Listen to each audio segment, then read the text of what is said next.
Welcome, everyone, to Archetypes in the News for December 8th, I believe, 2019. Time is flying by, and so are the events. Today, I'd like to explore Nancy Pelosi's chart and Donald Trump and the multivalence of the Saturn-Pluto archetypal complex that we see clearly in both of their natal charts and is being kind of brought to prominence by the Saturn-Pluto conjunction in the sky right now. And it could be very instructive to take a look at both of their charts, the transits, and what's taking place right now. I'd like to start with this quote from Noam Chomsky on the 2020 election. He says, "I find it psychologically impossible to discuss the 2020 election without emphasizing as strongly as possible what is at stake. Survival, nothing less. 4 more years of Trump may spell the end of much of life on Earth, including organized human society in any recognizable form. Strong words, but not strong enough." And I'm in agreement with Noam Chomsky. He is basing this on the idea that the Republican Party and Donald Trump are basically the most dangerous organization for organized life on the planet at the moment, in that their climate denial orientation and approach to climate crisis. So this is the origin of his statement here, and I believe he's actually correct with that.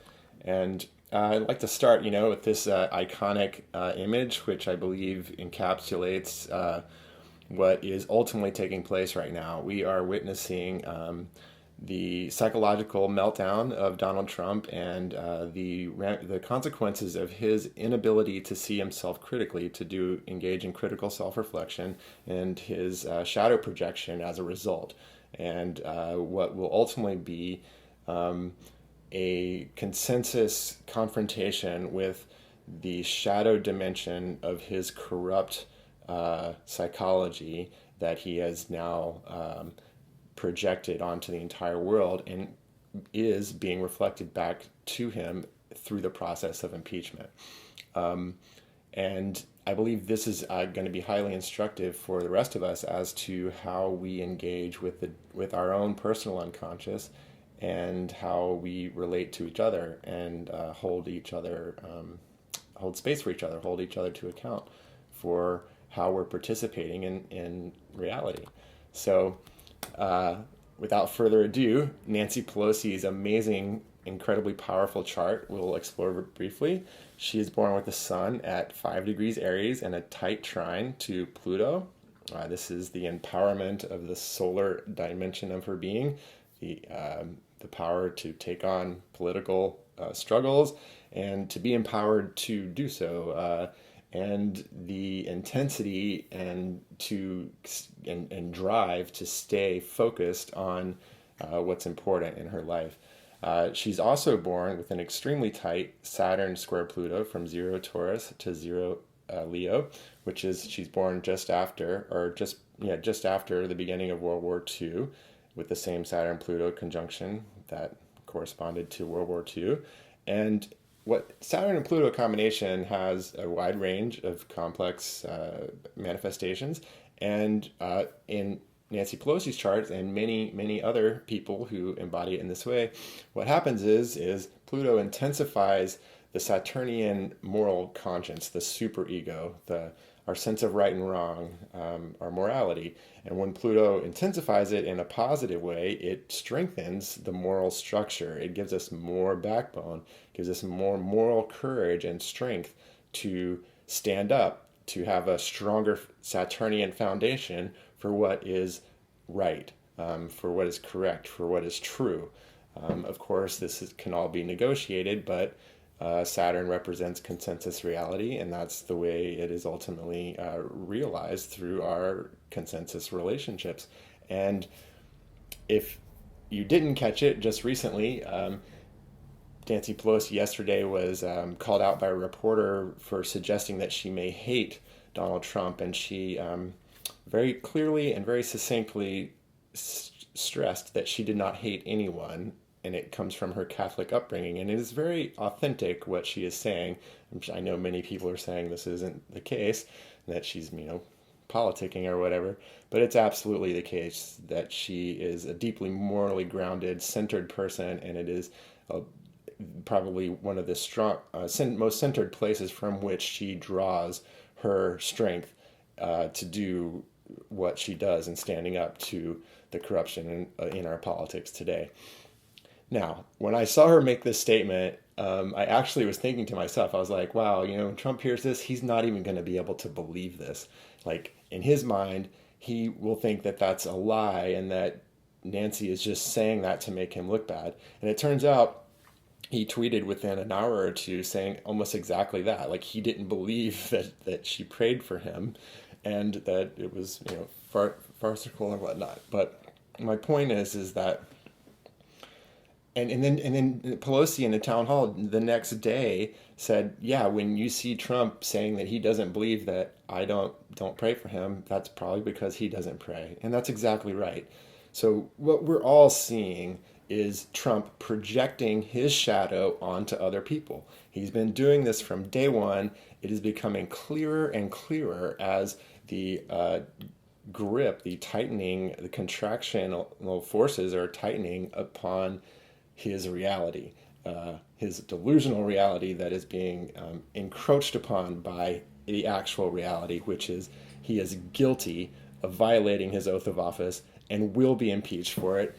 And I know I'm a bit on my soapbox at the moment, but two things are going to happen. He's either going to also be convicted in the Senate, or the Republicans will go down in history as enabling the worst president in history, knowing that he had both corrupted the democratic process and endangered our national security strictly for his personal gain. Those are the facts. That's what history will record, and the Republicans have a choice to either go down with that history or stand up and do the right thing. Facts matter. They're going to be recognized by history. We're in a brief moment in time at this present time where it seems as though facts are somewhat negotiable because we've had an assault on the truth from the top by not only Donald Trump, but it actually originates from Vladimir Putin. And I've been putting this in my post for a long time, hashtag still colluding. It's definitely the case. Donald Trump, whether wittingly or unwittingly, is colluding and purveying the actions and will of Vladimir Putin. And not only that, it spread into some of our leading Republican senators and congressmen, clearly. So all of that aside, in my little soapbox, what's really great about Pelosi's transits is that this is her transits on the outside, her natal chart on the inside. And right now, Jupiter just moved into the sign of Capricorn. And through the month of December, it will move closer and closer into a square with her natal sun at 5 Aries, which is supportive. It's a square, it's supportive. She is being empowered and honored and given, a supportive strength to take on Trump and his corruption. The other thing that's happening is that there's a Saturn-Pluto conjunction, as we all know, that is also bringing this confrontation with the truth and the morality and confrontation with the shadow all into our present experience right now. And Saturn happens to be square to her natal Jupiter right now, which is really great for just social justice, fairness in court cases and court action, legal action, that type of thing, which she has demonstrated a tremendous amount of fairness. She clearly did not want to impeach him. She was forced to because of Trump's corrupt actions that were unavoidable, were completely unconstitutional, and would made it beyond her duty if she did not actually impeach him. It was a constitutional responsibility for Nancy Pelosi and the Democrats to impeach Donald Trump. Those are the facts. Now, what's also really interesting is that if you go back to her natal chart, I'm often criticizing Donald Trump for his delusions, the pathological lying that's taking place, and I associate that with the challenging nature are it's, I don't want to say, I mean, it's his negative embodiment of a Mercury Neptune square. Mercury square Neptune can be incredibly brilliant. Bob Dylan, Mercury square Neptune, genius. Who else? Howard Stern has Mercury square Neptune. He is not delusional. Again, Nancy Pelosi, Mercury opposite Neptune, clearly not delusional. She has a spiritual orientation. She has an empathic, compassionate, intuitive mind that is focused in many ways on the higher principles. Neptune, what's right and what's wrong, and she has a very deep compassion for children and the like. So you can see really positive manifestations of Mercury Neptune, which in Trump's case comes through in a very challenging dynamic. So this is Trump and Pelosi's synastry. A couple things. One thing I just want to point out is that Mars is exactly square Mars. I mean, 1 degree, 26 Leo in Trump's chart to 25 Taurus in Pelosi's chart. So exact square there. And the other thing is that Pelosi's sun energy highlighting, it's highlighting on Trump's Mercury, his delusional mind. So it's she's very focused on his either lies or the very rare truth. So yeah, just wanted to point that out. And then here's for Monday, the impeachment hearings. I mean, the big picture is the Saturn-Pluto conjunction. It's opposite his natal Saturn. This is the karma coming home to roost, the consequences of his actions, demonstrating or highlighting the lack of integrity and the depth of corruption that's taking place relative to his Saturn that I believe, will be continually be called out by the Saturn-Pluto conjunction in the sky opposing his natal Saturn. So a big picture on him. And then finally, I am just incredibly inspired by the amount of women, the strong women who have stood up to the sexual predator President Donald Trump, and starting with Marie Yovanovitch, the ambassador to Ukraine, who did not have to testify, who disobeyed the orders to do just that. And you can see she had sun opposite Mars and moon opposite Mars. That's like Mars giving her the courage to stand up and do what's right. And she's also born with Mercury trine Pluto. Or no, I'm sorry, that's a square. Mercury square Pluto tends to intensify the mind, to be intensely detective-like, where she has an intense mind, but it's the capacity also to speak with depth, to speak with focus, to speak with intensity, and her words carried a lot of power in her testimony. Trump's synastry with Yovanovitch is interesting in that her Saturn is exactly on his moon opposite his sun, and again bringing a consensus reality and a judgment upon his actions, which very possibly will stick.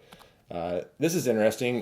Rudy Giuliani, who is seemingly in a lot of hot water at the moment. What's really interesting about this is that his midpoint between Saturn and Pluto is 16 degrees and 55 minutes Cancer. And if you look at when his henchmen were arrested back in October, the midpoint between Saturn and Pluto is 17 degrees Capricorn, which is exactly opposite the 1655 position of Giuliani's Saturn-Pluto midpoint. So what's taking place? I think Saturn's like at 19 now or whatever, but it's opposing that position in his chart. It's also so you can see where the Saturn-Pluto conjunction in the sky that's bringing about a karmic reckoning for Trump and seemingly Giuliani as well. It's that Saturn-Pluto conjunction is in opposition to his natal Saturn-Pluto midpoint, drawing both of them together. So seems like there's a good bit of information there that could be helpful in understanding what's taking place with the current political situation. Let's see. There's so many other places I could go with this. The last thing I'll end on is that I actually believe that this is a symbol of a much larger transformation, a death rebirth process that Richard Tarnas has written about a, a lot, which I can post later, on the rite of passage that the modern mind is going through. And I believe Trump is a very clear symbol of what's dying.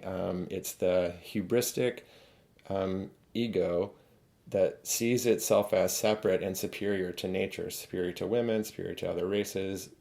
That part of our identity that was forged, in an important way that carved out a certain individuality and autonomy that everyone is participating in positive ways. It has to humble itself to larger powers. Clearly, the astrological demonstrates that we are participating in powers that are much larger than ourselves, and to move into a relationship with them rather than being victim or controlled or possessed by the unconscious, potentially very shadow to potentialities of them, there's an opportunity for us to see ourselves more clearly, move into a new relationship with the depth of ourselves and the whole as a co-participation. It's a relationship between the depth of ourselves and the whole that can become much more harmonious, rather than these individual egos thinking they're separate from one another and separate from nature, trying to enforce their will upon one another, rather than seeing ourselves as embedded and in a relational dynamic where all have to be sanctioned with the same dignity as we see in ourselves. Okay, long little spiel, could have been said in a bunch of different ways. It's just what came out this morning. Hopefully it's helpful. If you have any questions, please post them below, and we will continue to talk, hopefully sooner rather than later.